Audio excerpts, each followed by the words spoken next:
আসসালামু আলাইকুম রহমতুল্লাহি ওয়া বারাকাতুহু। চোর ধরুন, চোরকে শায়েস্তা করুন।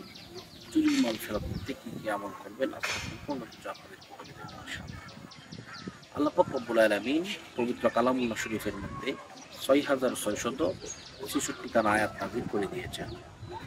এর মধ্যে বিশেষ একখানা আয়াত আছে যে আয়াতে কারিমা যদি কেউ ১,১৫,০০০ মতান্তরে ১,৩০,০০০ বার যদি কেউ পড়ে, তাহলে যে চোর আপনার মাল নিয়েছে এই চোর মাল ফেরত দিতে বাধ্য হবে। যদি সেই চোর মাল ফেরত না দেয়, তাহলে তার গলা দিয়ে নাক দিয়ে রক্ত বের হবে, এমনকি সে মারা যেতেও পারে। তো আসুন আমরা এই আমলটি কীভাবে করবো আপনাদেরকে বলে দিই। তো প্রথমত হচ্ছে আপনাকে পবিত্রতা অবস্থায় থাকতে হবে। আপনি পবিত্রতা পরিচ্ছন্ন অবস্থায় আপনি থাকবেন।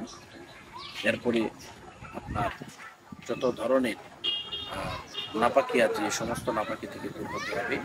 এরপরে আপনি একটি পবিত্র জায়গার মধ্যে বসবেন। বসার পরে আপনি বিসমিল্লাহ সহ সূরা ফাতিহা বিসমিল্লাহ সহ সূরা ইখলাস তিনবার পড়বেন। কয়েকবার দুরূদ শরীফ পাঠ করার পরে আপনি এটা পড়া শুরু করবেন, লা ইলাহা ইল্লা আনতা সুবহানাকা ইন্নী কুনতু মিনাজ জালিমিন।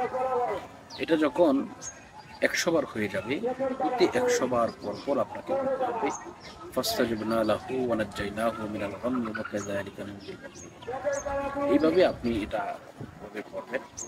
ইনশাআল্লাহ ৩ দিন থেকে ১ সপ্তাহের ভিতরে আপনার মাল যে নিয়েছে, যে চোর চুরি করেছে, সেই চোর আপনার মাল ফেরত দিতে বাধ্য হবে।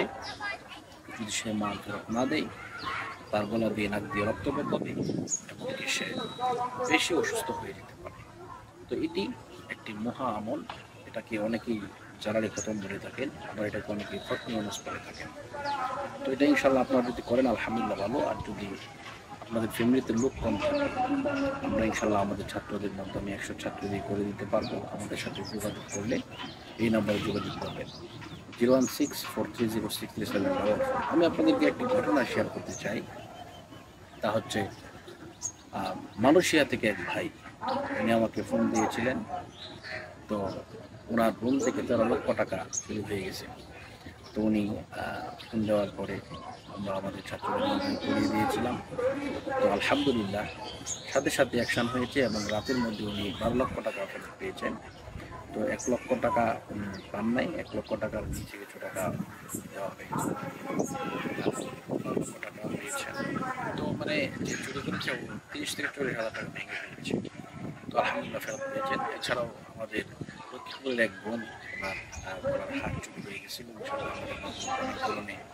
আমাদের উসিলায় আমরা এগুলো হিট করে দেওয়ার ক্ষমতা আমাদের নাই, হচ্ছে উসিলা আল্লাহ পাক রব্বুল আলামিন বের করে দেন।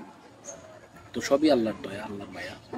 তো আপনারা এইভাবে ইনশাআল্লাহ যদি করেন, আপনারা নিজেরাও করতে পারেন বা আমাদেরকে বললে আমরা করে দিতে পারি ইনশাআল্লাহ। তো আল্লাহ পাক রব্বুল আলামিন আমাদের সকলকে কবুল করুন, মঞ্জুর করুন। আর আল্লাহ পাক যেন আমাদের মনের আশা পূরণ করুন। সেই আশা এবং প্রত্যাশা রেখে আজকে পর্যন্ত বিদায় নিচ্ছি। আসসালামু আলাইকুম ওয়া রাহমাতুল্লাহি ওয়া বারাকাতুহু।